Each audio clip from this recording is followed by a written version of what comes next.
Aujourd'hui, je vais tenter de réaliser un œuf parfait. L'œuf parfait, ce n'est ni un œuf poché, ni un œuf mollet. On va poser les bases de la cuisson d'un œuf. Et comme ma quête du cook game est toujours d'actualité, je vais même tenter de réaliser un œuf nuage vert. Vous êtes bien sur la chaîne du Cookerman.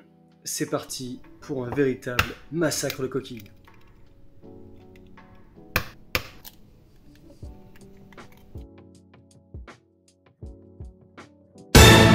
Alors l'œuf dur et l'œuf mollet, ce sont des cuissons avec coquille. On utilise du vinaigre blanc pour cuire des œufs. Le vinaigre blanc améliore la coagulation du blanc. Vous en versez 50 ml par litre d'eau, même pour la cuisson de vos œufs avec coquille. Car si la coquille de votre œuf se perce, le vinaigre blanc empêchera que le blanc s'échappe de la coquille. Pour la cuisson d'un œuf mollet, comptez 5 minutes 30 à 6 minutes 30 et pour la cuisson d'un œuf dur, comptez 10 à 12 minutes. Je ne fais pas les choses à moitié. À chaque fin de cuisson, je plonge mes œufs dans une eau refroidissante pour stopper leur cuisson. Vous devez toujours écaler vos œufs en immersion dans de l'eau car c'est beaucoup plus simple pour retirer la coquille. Un œuf dur parfaitement cuit, c'est un œuf où le jaune et le blanc sont coagulés. Pas de traces noires autour du jaune, sinon ça voudrait dire que votre œuf dur est trop cuit.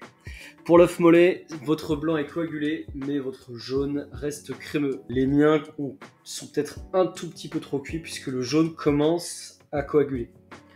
Alors ce que j'appelle coaguler, c'est le fait que le blanc et le jaune deviennent durs. Alors pour la cuisson des œufs pochés, vous aurez également besoin de vinaigre blanc. L'œuf poché, c'est une cuisson hors coquille. Vous devez absolument placer vos œufs au réfrigérateur avant cuisson, il faut que vos œufs soient froids. On ne casse jamais un œuf sur le rebord d'un récipient, car vous prenez le risque de percer la membrane du jaune qui va se mélanger avec le blanc. Pas de sel dans l'eau, car il casse les blancs et les rendrait filandreux. Portez l'eau à ébullition, puis une fois l'œuf plongé, laissez à frémissement pendant 2 minutes. Plongez votre œuf dans une glaçante pour stopper la cuisson. Et si votre œuf est parfaitement réussi, ça veut dire que vos blancs sont coagulés et que votre jaune est crémeux.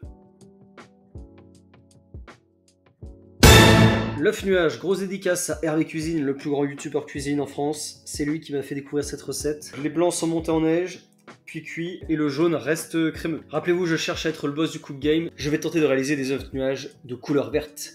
Pour cela, pendant que je bats mes blancs en neige, je vais incorporer une huile verte, une huile d'âneth que j'ai réalisée moi-même. Je prends un risque. L'huile va casser le blanc les blancs en neige. Évitez de trop en mettre, car sinon vos blancs ne pourront pas monter. La prochaine fois, je ferai ça avec du colorant. Pensez à beurrer vos moules. Mettez une première couche de blanc. Mettez votre jaune que vous avez clarifié, c'est-à-dire séparé du blanc. Et puis on part pour 5 minutes à 180 degrés. Votre œuf nuage sera réussi si votre jaune reste crémeux et que vos blancs sont montés en neige. Pour la petite histoire, l'œuf parfait, ce n'est pas un cuisinier qui l'a inventé, mais c'est un chimiste qui, en réalisant une cuisson très lente des œufs, s'est rendu compte qu'on pouvait coaguler le blanc tout en laissant le jaune crémeux. Même réflexe, pour stopper la cuisson, vous plongez votre œuf dans une glaçante. Celui que je vais tester devant vos yeux, c'est l'œuf qui a cuit pendant 1h30 à 65 degrés au four. Vous voyez que le blanc commence à coaguler, mais il aurait encore pu être plus coagulé.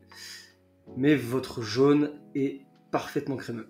Alors sachez qu'il y a plusieurs types de cuisson pour un œuf parfait. Vous pouvez le cuire à la japonaise, c'est-à-dire plonger votre œuf dans une eau bouillante hors du feu en y ajoutant 20 centilitres d'eau froide. Laissez votre œuf pendant 18 minutes à couvert et normalement ça devrait marcher. Sachez qu'on peut également faire frire des œufs. Pour moi ce fut un véritable échec, donc je ne vous en parlerai pas dans cette vidéo. C'était le Cookerman, à très vite.